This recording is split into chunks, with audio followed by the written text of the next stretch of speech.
hidung adalah bagian yang paling menonjol di wajah, yang berfungsi menghirup udara pernapasan, menyaring udara, menghangatkan udara pernapasan, juga berperan dalam resonansi suara. Hidung merupakan alat indera manusia yang menanggapi rangsangan berupa bau atau zat kimia yang berupa gas. Di dalam rongga hidung terdapat serabut saraf pembau yang dilengkapi dengan sel-sel pembau sekitar 10-20 juta sel pembau. Setiap sel pembau mempunyai rambut-rambut halus di ujungnya dan diliputi oleh selaput lendir yang berfungsi sebagai pelembab rongga hidung.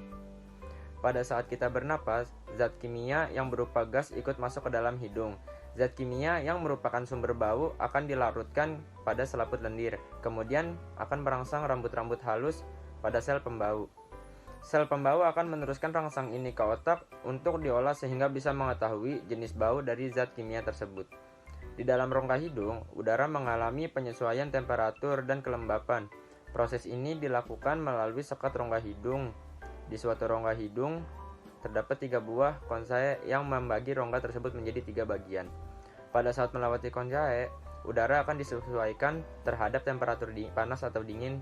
Udara yang terlalu panas akan diturunkan temperaturnya dan yang terlalu dingin akan dihangatkan temperaturnya.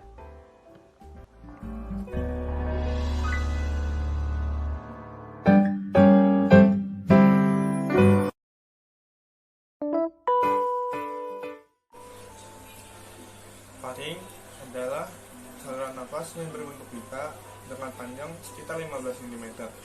Saluran faring ini dimulai dari belakang hidung menuju rongga mulut hingga batang tenggorokan. Dalam sistem pernapasan, faring berfungsi untuk menyaring udara yang masuk, mengatur tekanan udara, hingga mengatur kelembaban udara yang masuk ke organ pernapasan.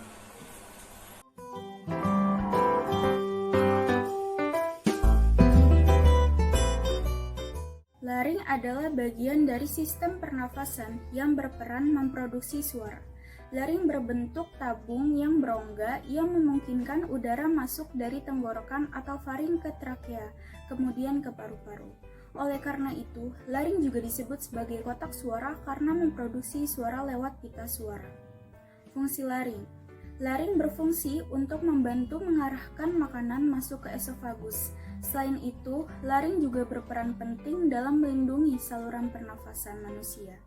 Laring mampu melindungi saluran pernafasan dari masuknya benda asing yang dapat membahayakan saluran pernafasan. Laring berperan menghubungkan faring dan trakea.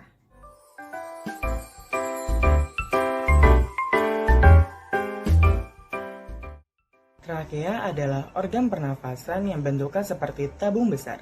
Organ ini termasuk organ pernafasan bagian bawah sama seperti paru-paru, bronkus, bronkiolus, dan alveolus. Trakea memiliki panjang kurang lebih 11 cm dengan lebar 2,5 cm.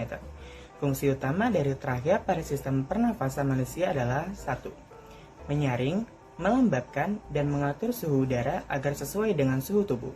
2. Sebagai penyedia saluran nafas atau jalan nafas, trakea menghubungkan laring dan paru-paru agar udara bisa masuk dan keluar dari paru-paru. Selain itu, sel-sel epitel yang melapisi trakea menghasilkan lendir yang dapat menangkap debu dan kontaminan lain dan mencegahnya mencapai atau masuk ke paru-paru.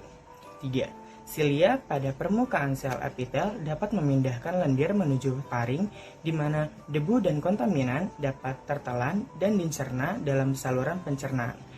Trakea juga memungkinkan udara untuk melewati antara laring dan bronkus. 4. Trakea ini memungkinkan udara untuk dibagi dan dialihkan ke kedua paru-paru dan berakhir di 2 bronkus utama.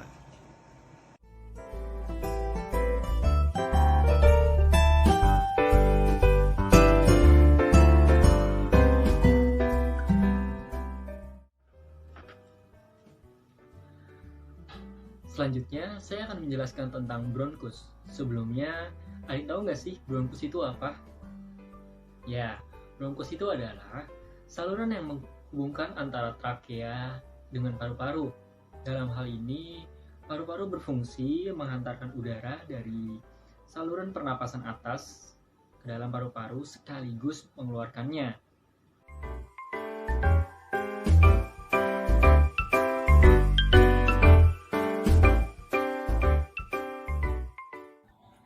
Bronkiolus adalah bagian dari saluran napas yang memiliki fungsi penting dalam mengalirkan udara, baik yang mengarah ke paru-paru maupun yang keluar dari paru-paru.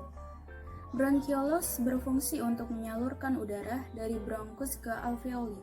Selain itu, bronkiolus juga berfungsi untuk mengontrol jumlah udara yang masuk dan keluar saat proses bernafas berlangsung. Tanpa adanya bronkiolus, maka paru-paru baik hewan maupun manusia akan mengalami gangguan dan juga kerusakan.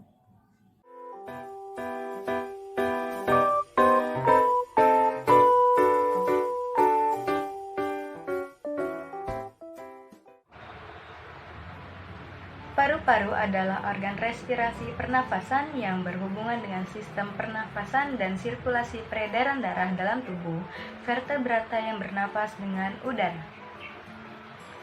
Fungsi paru-paru yaitu menukar oksigen dari udara dengan karbon dioksida dari darah. Jika fungsi dari paru-paru terganggu, maka kesehatan manusia akan terpengaruh keseluruhan. Di samping saya ini adalah contoh cara kerja paru-paru menggunakan alat peraga.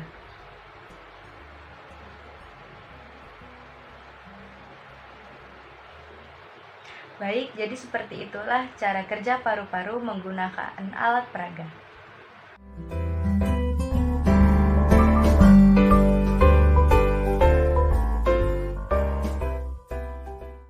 Alveolus merupakan salah satu bagian dari sistem pernapasan manusia yang mempunyai fungsi penting. Secara singkat, dapat dikatakan bahwa fungsi alveolus adalah sebagai tempat bertukarnya oksigen dan karbon dioksida di dalam paru-paru. Alveolus adalah bagian dari paru-paru yang mempunyai bentuk unik, mirip kantong kecil yang berkerubun seperti buah anggur. Jutaan kantong udara kecil ini terletak di ujung tabung bronkial. Ketika oksigen dihirup, kantong-kantong tersebut akan mengembang. Sebaliknya, saat karbon dioksida dikeluarkan dari tubuh, alveolus akan mengempis.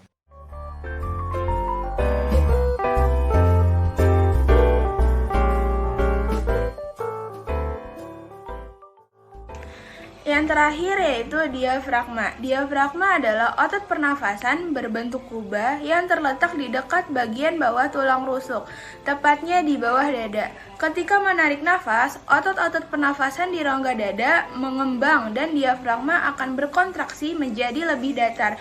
Ini memudahkan udara atau oksigen bergerak masuk menuju paru-paru, karena tekanan pada rongga dada akan turun secara mendadak. Sementara itu, ketika menghembuskan nafas, diafragma akan mengendur dan membuat ukuran paru-paru turut mengecil. Hal ini bisa membuat tekanan udara dalam rongga dada meningkat dan udara mengalir keluar. Selain berguna dalam fungsi pernafasan, diafragma juga dapat membantu Anda pada saat muntah, buang air kecil, dan buang air besar dengan cara meningkatkan tekanan pada rongga perut.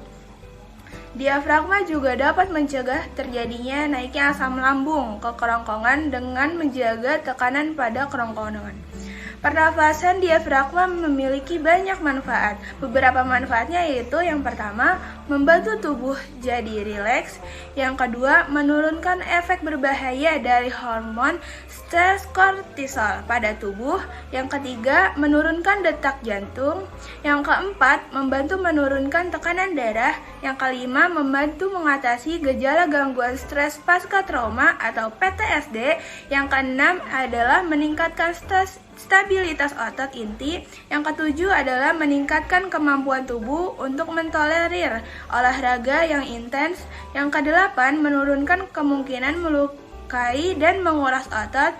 Dan yang terakhir adalah memperlambat laju pernapasan sehingga menghabiskan sedikit energi.